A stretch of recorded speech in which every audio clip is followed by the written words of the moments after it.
नमस्कार मैत्रिणींनो, संक्रांत जवळ आली आहे आणि तिळाचे लाडू तर व्हायलाच हवेत. चला तर आपण आज बनवूया तिळाचे लाडू. या ठिकाणी मी 1 वाटी तीळ आणि 1 वाटी गूळ घेतलेला आहे. सर्वप्रथम कढईमध्ये तीळ भाजून घेतलेले आहे आणि आता 1 चमचा तूप घेऊन त्यामध्ये गूळ वितळून घ्यायचा आहे. त्यामध्ये छोटीशी वाटी किंवा 2-3 चमचे पाणीसुद्धा आपण टाकू शकता. पाक छान उकळू द्यावा आणि एका वाटीमध्ये थोडेसे पाणी घेऊन पाकाची गोळी तयार होते का ते बघावे.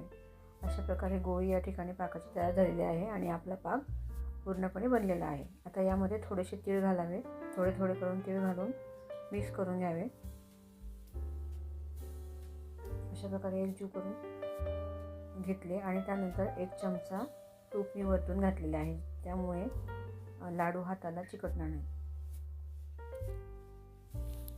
आता आपण लाडू वळून घेऊया. गरम असतानाच हे लाडू वळायचे आहेत. मिश्रण थंड झाल्यानंतर लाडू वळत नाहीत, मिश्रण कडक होते. अतिशय खुसखुशीत आणि चविष्ट लाडू या ठिकाणी आपले बनलेले आहेत. हे बघा किती सुंदर दिसत आहेत. मैत्रिणींनो, व्हिडिओ आवडल्यास लाईक करा, शेअर करा, कमेंट करा. मकर संक्रांतीच्या सर्वांना खूप शुभेच्छा.